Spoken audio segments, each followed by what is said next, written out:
Neil, this is loco. ¿Cómo? ¿Loco? Obviamente esto no parece ser una palabra inglesa. Por el contexto funciona exactamente igual que la palabra española, pues efectivamente loco forma parte de la lengua inglesa, al menos en Estados Unidos, y es de uso relativamente común. Hola, buenas tardes.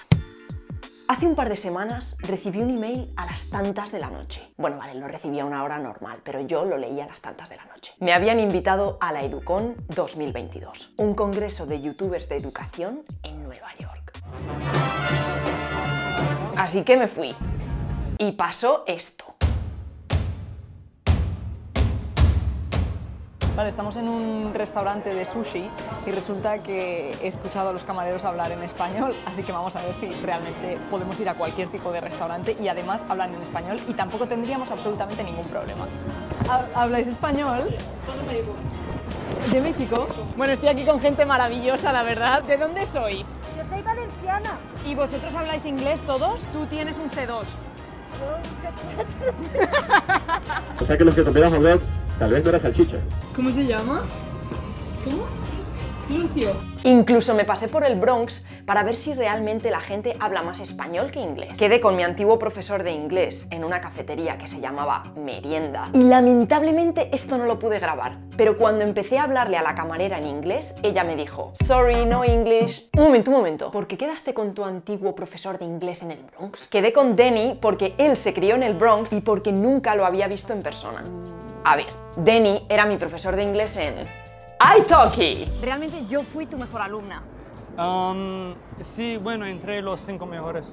De 6, ¿no? Que tuviste. Entre... Bueno, gracias a él yo alcancé el nivel C2 en inglés. Dude, A native she speaker. probably speaks better than me. So Elena speaks with a New York accent. Ahora italki tiene un desafío muy guay para cumplir tus objetivos con los idiomas. Y por muy guay, ya sabéis a lo que me refiero. Primero hay que registrarse y elegir el objetivo. 12, 16, 19 o 24 horas de clase. Si cumplís el objetivo en 45 días, ganáis premios que van desde créditos en italki para reservar más clases hasta un iPad. Y el iPad mola mucho, ¿eh? Que yo me acabo de pillar uno y estoy leyendo el guión ahí. ¿Y para qué vamos a aprender inglés si en Estados Unidos se puede hablar solo en español? Bueno, aunque en italki puedas aprender casi cualquier lengua que te imagines, y a pesar de que un gran porcentaje de la población de Estados Unidos hable español, recordad que no en todos los estados hay la misma presencia de español, y que aprender otra lengua te abre la mente, te ayuda a conocer otras culturas, y lo que más me gusta a mí, te permite conocer a gente increíble como Den, y desvirtualizarla donde menos te lo esperas. Y italki me ha servido para conocer a un montón de gente súper guay. No, la verdad es que italki me ayudó muchísimo a conocer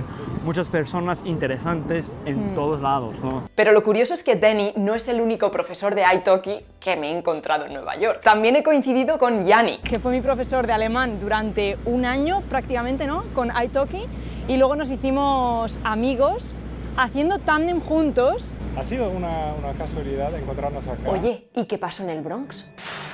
Pues que la gente era majísima. Hola, buenas tardes. Soy Daniel y tengo un mensaje para todo el mundo. Yo le dije a Elena que la gente aquí es muy amable. Aunque bueno, mi pelo no les gustaba tanto. Y cuando tú regreses te voy a ofrecer arreglarte el pelo. ¿No te parece que tengo un pelo bonito? Sí, precioso, por eso te dije para ponerte lo mejor. Que dice que tengo que venir para que me arregles el pelo porque no lo tengo bonito, dice. Sí.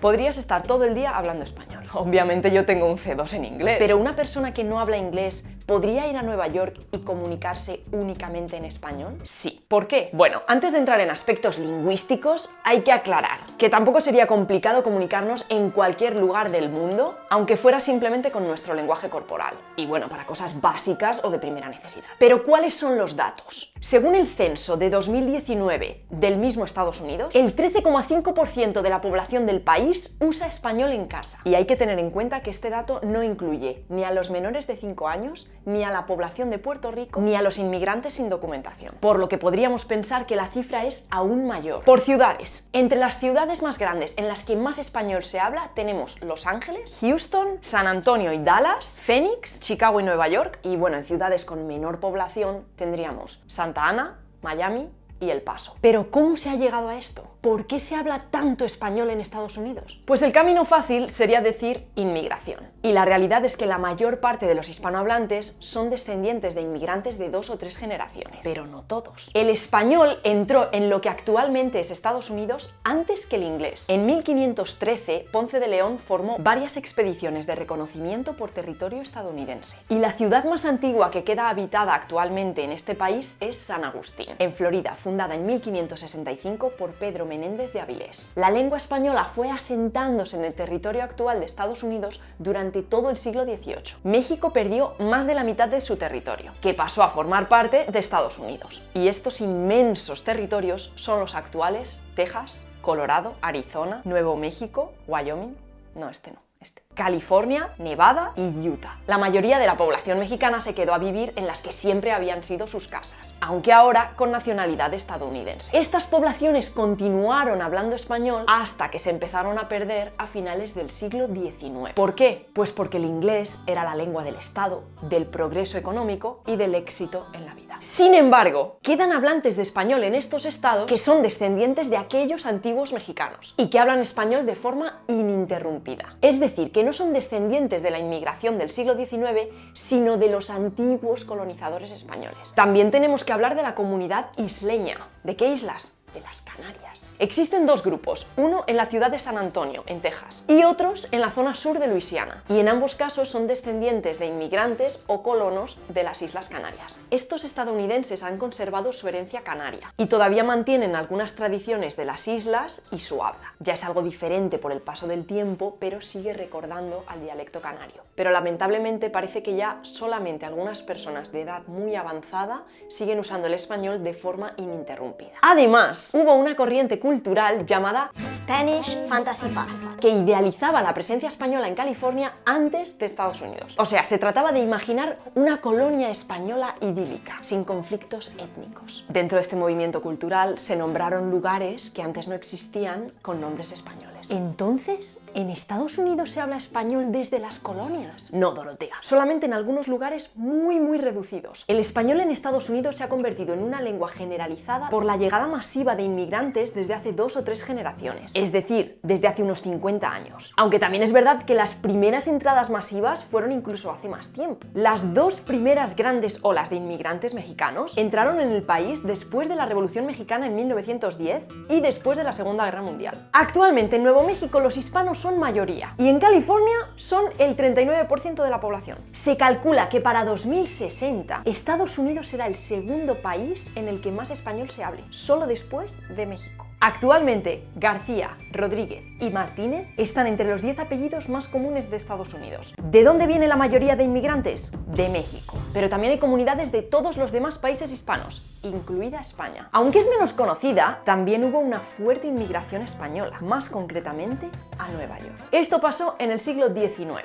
Incluso llegó a haber un barrio llamado Little Spain, igual que actualmente existe Little Italy. Estas olas de inmigrantes españoles, que eran sobre todo marineros gallegos y asturianos, se asentaron alrededor de la calle 14 de Manhattan. Estas olas de emigrantes se encuadran dentro de las mismas que fueron a Argentina y a Cuba. Se calcula que en los años 40 del siglo XX llegaron a vivir en Manhattan 15.000 españoles y sus descendientes, y la cultura y la lengua española fueron de las principales de la ciudad. Sin embargo, después de la Segunda Guerra Mundial, parece que la zona entró en decadencia y las familias tuvieron que irse a barrios más baratos, como Queens o el Bronx, y así la comunidad española quedó separada y desperdigada. Pero actualmente todavía podemos encontrar Little Spain en una sección de un centro comercial. Venimos al puro centro de Manhattan para encontrarnos con Little Spain.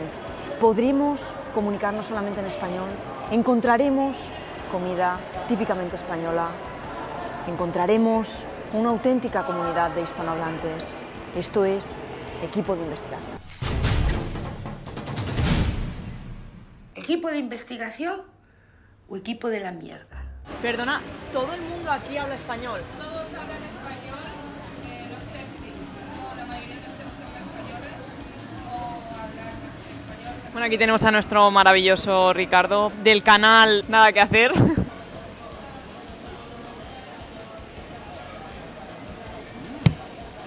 Incluso parte de mi familia emigró a Nueva York. En los años 20, todos los hombres, no quizás todos, no, casi todos, de un pueblo de 300 habitantes, el pueblo de mis abuelos, se fueron a Estados Unidos, la mayoría a Nueva York, en busca del sueño americano. Y entre ellos estaba mi bisabuelo Tiburcio. Tiburcio, qué nombre. ¿Y esa prima con la que quedaste en Nueva York es descendiente de ese bisabuelo? No, porque esto es por parte de padre. La hermana de mi abuela, por parte de madre, también emigró a Nueva York en los años 50. En Estados Unidos tuvieron a la mayoría de sus hijos y luego se fueron a Puerto Rico y crecieron allí. O sea que se criaron hablando español y cuando ya fueron más adultos la mayoría volvió a Estados Unidos. Mi prima Angie es la hija de uno de ellos, o sea la nieta de la hermana de mi abuela. Y ella sí se ha criado en Estados Unidos. ¿Y habla español? Bueno, no sé perfectamente, pero lo hablo. Pero tú tuviste español en la escuela.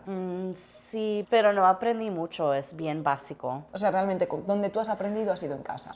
Y con amigos, pero más en casa y con familia, porque si yo quería comer tenía que decirlo en español o no como.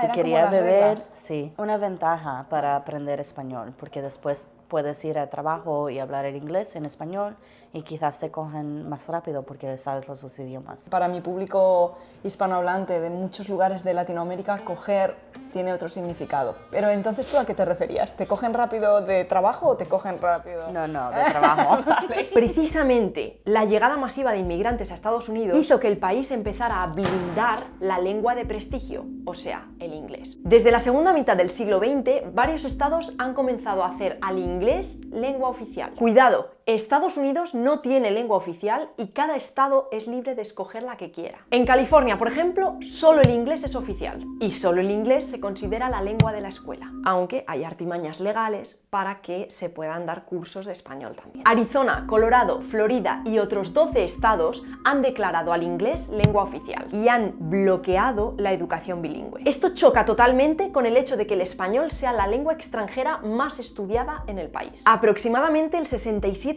de los escolares la eligen como segunda lengua. Y en la enseñanza superior, el español llega al 69% del alumnado. O sea que triplica en número de alumnos a la siguiente lengua más estudiada, el francés. Pero bueno, no hice todo mi viaje en Nueva York. Aproveché unos días para bajar a Virginia porque allí vive una de las hijas de la hermana de mi abuela, Marifel. Mírame, como si no me estuviera grabando yo misma.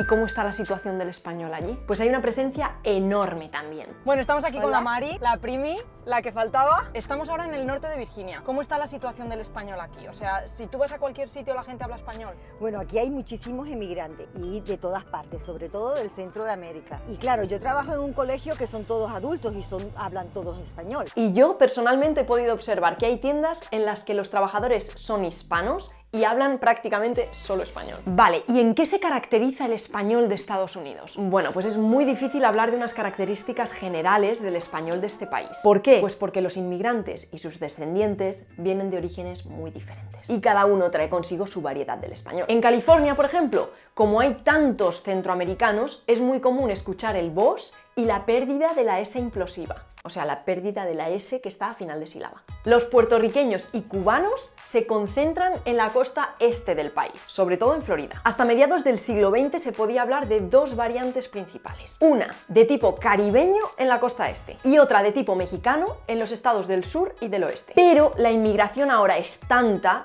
que las variedades se han ampliado.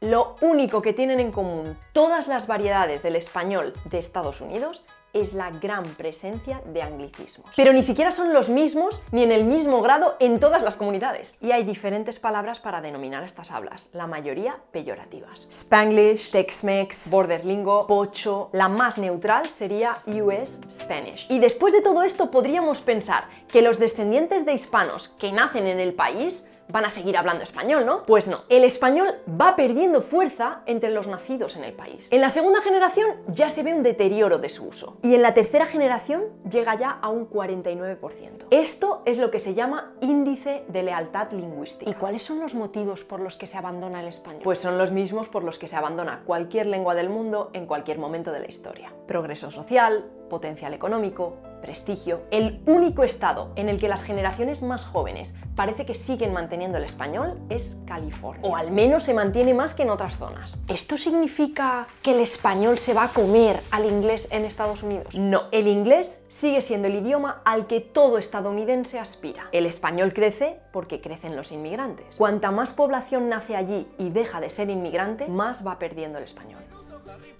Jurassic Park, quien inventó la L todo porque se dice vos. Es más correcto castellano o español, porque es el agua fría o quién es vuestra merced. Aunque al final todo se puede explicar, gracias a un rey. ¡Que no!